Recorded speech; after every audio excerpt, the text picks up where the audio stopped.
હવે સમજે એઓ એઓ નો આપણે ઇંગ્લિશ થાય છે દે. અહીંયા લખીએ દે, એનું ટુ બી નું રૂપ છે પાછળ લખાય છે દે સાથે આર.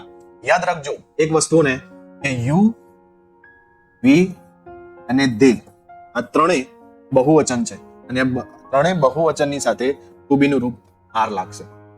આંખ બંધ કરીને યુ વી દે વપરાય ત્યારે ટુ બી નું રૂપ આર મૂકી દેવું. ઓકે, તો દે સાથે આર વિદ્યાર્થી સ્ટુડન્ટ્સ. ઓકે, તેઓ ખુશ છે, દે છે એનું લખી દે છે આર, તો દે આર હેપી. તેઓ મારા મિત્રો છે, દે આર માય ફ્રેન્ડ્સ. તેઓ તૈયાર છે, દે આર રેડી. બસ યાદ રાખવાનું દે સર્વનામ, આ જે ગુજરાતી ટુ બી નું રૂપ છે એવું અંગ્રેજીમાં સર્વનામ સાથે ટુ બી નું રૂપ લાગી જાય, પાછળ જે નાઉન કે એડજેક્ટિવ કે વર્બ હોય એ પાછળ લખી દેવું. તેઓ શિક્ષક છે, દે આર ટીચર્સ. ક્લિયર? તો અહીંયા આપણે સમજી લીધું કે I, you, he, she, it, we, you, they આ બધા સર્વનામ સાથે એમ ઇઝ આર કોની સાથે લાગે છે એ આપણે અહીંયા સમજી લીધું. હવે શોર્ટમાં ફટાફટ રિવિઝન કરીને સમજી લઈએ.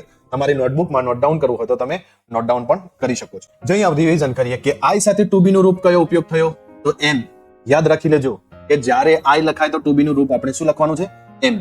અને હી, શી, ઇટ, હી, શી અને ઇટ નો ઉપયોગ થાય ત્યારે ટુ બી નું રૂપ લખાશે ઇઝ, અને વી, યુ, દે ત્યારે એની સાથે શું લાગી જશે? આર.